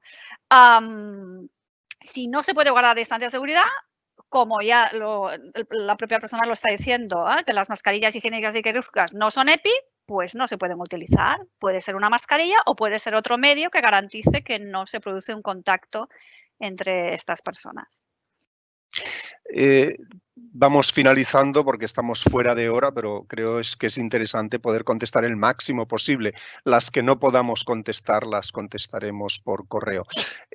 Comentas que en 15 metros cuadrados se puede dar por bueno que los trabajadores realicen la limpieza, ellos mismos, lo que habías dicho antes, José Antonio. Pero si se trata de una tienda de ropa, hablamos de tiendas máximo de 200 metros cuadrados. Siempre la han realizado los trabajadores al cierre de la tienda. Vuelvo a insistir, de lo que se trata es de limpiar y obviamente no poner en riesgo a los trabajadores que efectúan la limpieza mientras la están llevando a cabo. Si todo eso me lo puede garantizar la empresa que lo realiza y que no se trata de una limpieza como se podía, bueno, no sé cómo lo hacían antes, pero por caricaturizar un poquito el asunto, que no se trata de pasar un plumero y quitar un poquito, sino que se trata de una limpieza mucho más en profundidad, puesto que de lo que se trata es de limpiar y desinfectar al mismo tiempo. Si me pueden acreditar que eso lo están realizando de acuerdo con un determinado protocolo que le haya establecido o que le haya aconsejado su servicio de prevención y que esa limpieza la están haciendo los propios operarios, que con la protección adecuada y habiendo recibido una formación, y esto sí sería formación en prevención de riesgos laborales, pues yo lo puedo hacer. Oye, yo encantado de hacer publicidad de las empresas multiservicios, de las empresas de limpieza y que les surjan contratos a raíz de mi ponencia, pero entiendo que si se hace bien esa limpieza, por personal que esté debidamente formado para hacerla, porque no se trata de una limpieza normal como la que podamos hacer cualquiera de nosotros en un momento determinado en nuestra casa, sino que se trata de una limpieza a fondo que incluye esa tarea de más que de desinfección. Si lo realizan los propios operarios, pero debidamente protegidos, debidamente formados en cómo tienen que realizarlo, yo no tendría inconveniente. Pero obviamente todo eso me lo van a tener que demostrar. A efectos prácticos. No es lo mismo si yo llego a una empresa y digo, a ver, ¿cómo hacer aquí la limpieza? Y me dice, pues mira, lo hacemos con la empresa de limpieza tal y la empresa de limpieza tal me trae un distintivo que es especialista en desinfección, pues a mí me va a hacer dudar menos que si me dice, ah, no, pues me lo hacen mis propios trabajadores cuando terminan, antes de irse, me lo limpian ellos. Pues no voy a decir ya de por sí, ya les voy a sancionar porque esa limpieza no está bien. Pero ahora les voy a decir, bueno, pues venga, dime, ¿cómo has formado a tus trabajadores? ¿Cómo la hacen? ¿Qué productos utilizan? ¿Los proteges frente a esos productos? Porque normalmente una empresa que se dedica a tareas de limpieza, teóricamente sus trabajadores y trabajadoras deben estar debidamente formados y con unos equipos de protección adecuados para la utilización de determinados productos. También sabemos que en la vida real eso también brilla por su ausencia. Pero bueno, en un mundo ideal eso tiene que existir. No es lo mismo un operario, una persona que lo que se dedica es a vender camisetas infantiles y que de repente le dicen, no, no, pero ahora tienes que mezclar estos productos en estas determinadas dosis y tienes que ponerte unos guantes de nitrato, de lo que sea, para utilizar estos productos. Entonces, que me lo pueda acreditar, perfecto, yo lo acepto. Pero si no, pues va a tener problemas. Muy bien, venga, que quedan solo 2. Estamos haciendo planes de autoprotección en los edificios del ayuntamiento. No me dice qué ayuntamiento, pero bueno. ¿El aforo lo limitamos a la normativa de dichos planes o incluimos el aforo de COVID que es más restrictivo? Yolanda, ¿tú o yo? Luego queda una, bueno, me ha Supongo que entrado otra, coincidiremos. pero... Ahora el aforo viene determinado por la situación de COVID. Entonces, claro. Tiene que ser el más restrictivo en cualquiera de los casos, claro. Es que sería una tontería elaborar un protocolo de autoprotección que después no vas a poder cumplir porque te vamos a exigir el otro. Que no protege entre lo que actualmente es más importante, que es esto. Claro. En el criterio de gestión de contactos se ha incluido recientemente la indicación sin utilizar las medidas de protección adecuadas. ¿Quiere esto decir que si las personas que han estado en contacto con un positivo utilizan mascarillas de seguridad adecuadas, no serán considerados contactos estrechos? ¡Buah! A ver, esto lo he mencionado yo, que es uno de los puntos que se añadió no hace demasiado tiempo al protocolo de los servicios de prevención. Esto lo que quiere decir es que si yo, si el servicio de prevención de la empresa, porque además lo dice, lo debe acreditar el servicio de prevención de la empresa, afirma que en todo momento quiere decir no solo cuando están en su puesto de trabajo, sino en los vestuarios, a la hora de desayunar, etc., etc., ¿vale? Si en todo momento esas personas, sea con mascarillas tipo equipo de protección, recordemos lo que decíamos, las quirúrgicas no son equipo de protección, por tanto no se puede considerar una protección adecuada en el momento que hay una proximidad física, ¿vale? Si en todo momento y en todo lugar han usado mascarilla de protección y esto me lo acredita mi servicio de prevención, en principio esto no es un contacto estrecho. A día de hoy, dentro de 2 semanas, esto puede cambiar, porque es lo que comentábamos. Estamos hablando de un virus que vamos conociendo sus formas de contagio y falta ver si dentro de 2 semanas esto lo podemos afirmar tajantemente. Yo espero que sí, porque las FFP2 supuestamente están homologadas, ¿no?, para protegernos en todos los casos. Pero vuelvo a repetir, no solo sería en el lugar de trabajo, sería en todo momento mientras esas personas permanecen en el centro de trabajo de la empresa, en el centro de trabajo o realizando su actividad laboral. Muy bien. Alejandro, si es que se trata de aplicar el sentido común. Sí. Si es que somos latinos y latinas, por no decir otra cosa para no herir sensibilidades. Y nos cuesta muchísimo el no tener ese contacto. Nada más entrar aquí, he visto a compañeras tuyas que conocemos, la que aprecio muchísimo, y la primera reacción ha sido los dos irnos a dar dos besos. En una visita que tuve que hacer en plena pandemia, cuando estábamos más asustados, pues llego a un centro de trabajo y cada trabajador estaba en una esquina. Me pongo a hablar con ellos, casi a voz en grito, para pedirles los datos y tal, y de repente miro y nos habíamos ido acercando, casi sin darnos cuenta, nos habíamos acercado y nos habíamos formado un grupo, y digo, mira, sin quererlo, sin yo pedirlo, sin vosotros, no, al final no hemos terminado que casi que nos vamos a dar un abrazo aquí colectivo, como si Dembélé hubiese colado un gol. O sea que... Lo viste. Sí, desgraciadamente sí. Pero bueno, que lo que te quiero decir, que al final de lo que se trata es de aplicar el sentido común. Yo puedo, lo que te decía hace un momento, yo puedo diseñar mi centro de trabajo de tal forma que estoy respetando no ya 1,5 metros, 3 metros entre cada persona. Pero es que después esas personas van a andar por un pasillo, se van a meter en un vestuario, se van a meter en un office, o al salir se van a cruzar en la puerta y se van a... ¿Has visto el partidazo del Barça ayer? Que no sé qué tal. Y al final ese contacto va a haber sin darse cuenta. Y después van a llegar a su casa y van a llegar asustados y que a ver lo del COVID, tú fíjate qué miedo y tal. Y no se han dado cuenta de que han estado hace 10 minutos en contacto con otra persona en un contacto muy cercano. No vamos a llamar estrecho para no crear confusión. En un contacto muy cercano porque no nos damos cuenta. Entonces, apliquemos el sentido común. Aunque yo haya adoptado todas mis medidas de protección, si tengo un caso en mi empresa, yo voy a adoptar ahora todas más medidas de protección frente al resto de trabajadores. Totalmente de acuerdo. Nos siguen entrando preguntas, pero estamos muy fuera de hora. Yo me comprometo en nombre de Yolanda y de José Antonio a responder estas preguntas, como nos han llegado a través de un correo electrónico, a responderles por correo electrónico las preguntas que nos han hecho. Evidentemente los datos epidemiológicos no son buenos, por lo que es de suma importancia seguir siendo constantes y rigurosos y aplicar el sentido común, como muy bien decía ahora José Antonio, también en el mundo laboral. Porque lo que estamos viviendo no es un paréntesis, señores, es mucho más. No hay duda que la COVID-19 cambiará la seguridad y la salud en el trabajo y es esencial que nos tomemos en serio este cambio para asegurar que todos nos sintamos seguros, hoy y en el futuro. Muy bien, pues hemos llegado al final. Esperamos que este webinario haya sido de su interés, seguro que sí, estoy convencido. Recordarles que recibirán un correo con un enlace a la grabación del webinario que estará colgada en nuestro canal de YouTube, por si quieren volver a visionarlo, y agradecerles que contesten la encuesta online de valoración del webinario que recibirán y que nos ayuda a mejorar nuestros servicios.